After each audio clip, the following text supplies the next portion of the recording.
안녕하세요. 대기업에서 자동차 산업과 2차 전지를 담당하고 있는 멘토 한중입니다. 자, 이번 영상에서는 성일하이텍 여러분들 함께 보도록 할 건데, 제가 이전 영상에서는 성일하이텍의 이 기본 개요, 이 기업 개요 관련해서 좀 말씀을 드리는 영상을 촬영을 해드렸고, 이번 영상에서는 최근에 성일하이텍이 이제 꾸준히 하락세를 보였기 때문에 왜 이렇게 주가가 떨어지고 있는지, 그리고 과거에 이제 상승했었던 이유들은 어떤 것들이 있었을지, 그리고 이 성일하이텍이 현재 저점 구간을 과연 어느 시점에서 형성을 하고 이후에 추가 상승은 과연 어떤 시점과 그리고 어떤 재료로 상승을 할지에 대해서 말씀을 드려보는 시간을 가져볼 겁니다. 결국에 우리가 미래를 알기 위해서는 과거에 이 성일하이텍의 주가 상승이 나왔던 재료들 또한 알아야 되는 부분이 있거든요. 그래서 과거 이슈들이 어떤 부분이 있었는지까지 말씀을 드릴 거고요. 수급적인 측면도 말씀을 드려볼 겁니다. 그래서 오늘 이 성일하이텍 좀 자세하게 말씀을 드려볼 거니까요. 영상 천천히 따라와 주시면 감사하겠습니다. 자, 그럼 본격적으로 이 성일하이텍 함께 보도록 하겠습니다.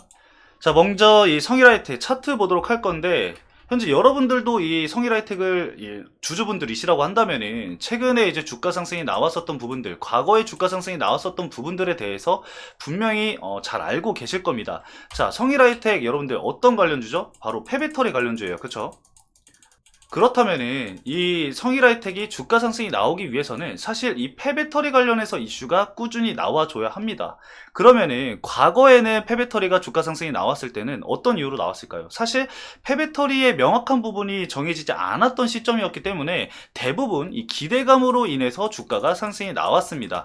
자, 1차적으로 이 상장 당시에는 차익 실현 물량이 일부 쏟아지면서 주가가 단기 조정은 나왔지만 이 폐배터리 관련해서 기대감이 형성이 되면서 주가 상승이 일부 나온 부분이 있었죠. 그리고 이후에는 차익 실현이 꾸준히 나왔고 2023년도 1월부터는 다시 한번 급등세를 보였습니다. 자, 이때도 뭔가 특별한 부분이 있는 건 아니에요. 왜냐? 2차 전지 관련해서 주가 상승이 강하게 나왔던 부분들이 바로 2023년 1월입니다. 그래서 관련주로 엮이면서 추가적인 강세를 보였던 부분이고, 주가 상승이 나왔던 이슈 이후에 차익 실현이 나왔고 박스 구간을 좀 형성을 했었는데, 자, 언제부터 다시 주가 하락이 나왔죠? 바로 7월부터 주가 하락이 다시 나오게 됩니다. 자, 여러분들, 그럼 7월 달은 어떤 날이죠? 바로 2차 전지가 하락세를 이어왔던 시점입니다. 결국에는 2차 전지 테마를 현재 따라가고 있는 시점인데, 그러면은 이 성일하이텍이 이런 2차 전지 관련해서 좀 벗어나려고 한다면은 어떤 부분이 있을까요? 바로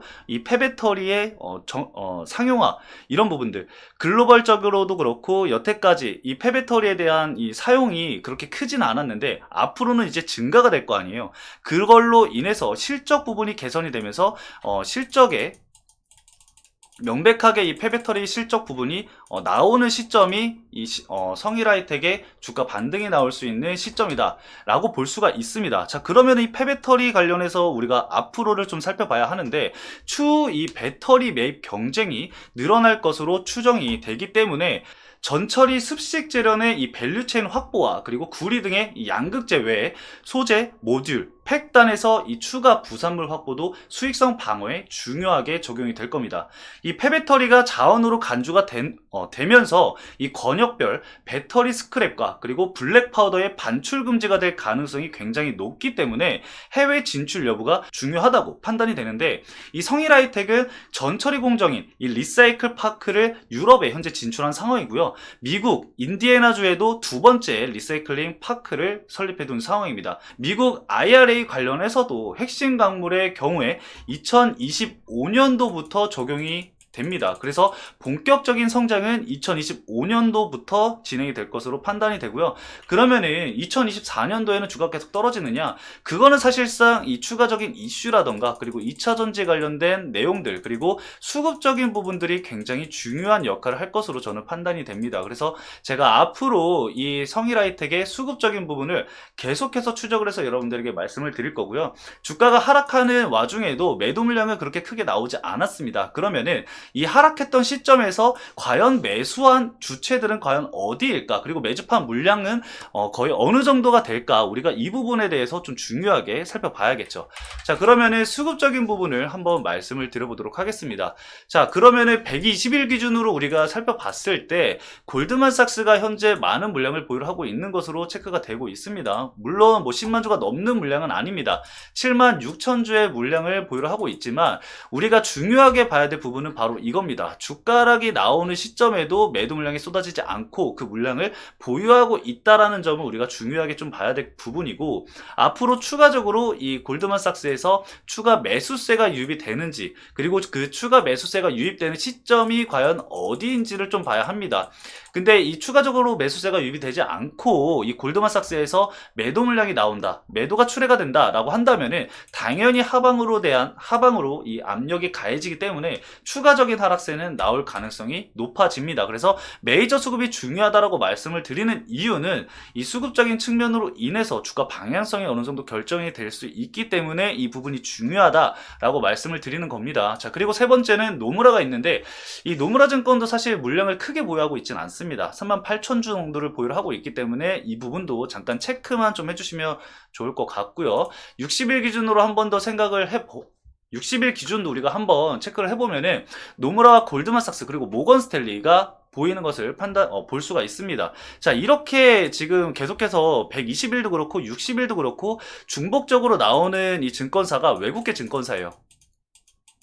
그만큼 이 성일하이텍 같은 경우는 외국계 자금이 현재 많이 들어와 있는 상황이고, 외국계 증권사가 이 메이저 수급으로 자리를 잡고 있다라고 보시면 됩니다. 그래서 외국인 물량이 중요하다라고 볼 수가 있겠습니다. 그래서 이 노무라 증권과 그리고 골드만삭스, 모건 스탠리가 추가적인 매도 물량이 나온다고 한다면은 주가는 하방으로 압력이 가해질 것이고, 추가적으로 매수세가 유입이 되는 시점이 나와준다라고 한다면은 그 시점이 단기적인 이 추세 전환이 나올 수 있는 그 가능성이 높아진 시점이다 라고 우리가 판단을 해 볼 수가 있겠습니다. 그래서 현 시점 기술적으로 봤을 때는 전저점인 81,200원 구간이 현재 지지 구간이 되겠습니다. 과거에도 사실 이 매물대 하단이 현재 위치에 있는 상황이지만 이 구간을 이탈을 하게 되면은 사실 심리적인 지지 구간이 무너지는 거기 때문에 추가적인 하락세는 이어질 수는 있습니다. 그래서 리스크적인 부분도 여러분들이 좀 체크를 해봐야 되는 부분들이고, 단기적으로 좀 대응하시는 분들은 지금 현 시점 추가적인 매수를 진행을 하기보다는 좀 더 관망세를 좀 유지를 하시면서 제가 말씀을 드렸던 이 메이저 수급 쪽에서 추가적인 매수세가 유입이 될 때 그런 단기적인 추세 전환이 나오는 그런 시점에서 매수를 고려를 해보시는 게 어떨까라는 제 개인적인 생각을 좀 말씀을 드리고요. 현재 이 폐배터리 시장 같은 경우는 2025년도에 큰 폭으로 성장을 할 것으로 보여집니다. 지난해 이제 폐배터리 시장 규모가 80억 달러 정도 됐었거든요. 근데 제가 아까 미국 IRA 관련해서 25년도부터 이 성장이 진행이 될 것이다 라고 말씀을 드렸는데, 2025년도의 폐배터리 시장 성장은 지난해 대비해서 거의 한 2배, 3배 정도 성장할 것으로 판단이 되고요. 이후에 이제 2040년에는 25년도 성장 대비해서 10배 이상 상승한 2천억이 넘는 시장 규모를 형성을 하게 됩니다. 그래서 25년도부터는 꾸준한 성장세를 보일 것으로 보이기 때문에 실적 부분들을 우리가 추적을 하면서 대응 전략을 좀 구상을 해 나아가시면 좋을 것 같습니다. 그래서 앞으로 이슈가 나오는 부분에 대해서는 제가 꾸준히 여러분들에게 말씀을 드릴 거니까요. 저희 채널 구독 한 번씩 부탁드리면서 제가 수급적인 부분도 말씀을 드릴 거니까요. 단기적으로 이제 주가가 하락했을 때, 그리고 주가가 급등했을 때 여러분들이 궁금하신 부분이 있을 때 언제든지 제 영상 찾아오셔서 어떤 이슈가 있었는지, 그리고 어떤 수급 이탈이나 유입이 있었는지 얻어 가시면 좋을 것 같습니다. 자, 오늘은 간단하게 폐배터리 관련해서 시장 규모와 그리고 앞으로 이 폐배터리 시장이 어느 시점에 성장이 될 것인지에 대해서 좀 말씀을 드리는 시간 가져봤고요. 앞으로 이 성일하이텍 제가 방금 말씀드린 것처럼 수급적인 부분들 그리고 이슈적인 부분들 관련해서 꾸준히 말씀을 드릴 테니까요. 함께 해주시면 좋을 것 같습니다. 자, 오늘 여기까지 말씀을 드리면서 저는 인사드리도록 하겠습니다. 오늘 영상도 시청해주신 여러분들 감사합니다.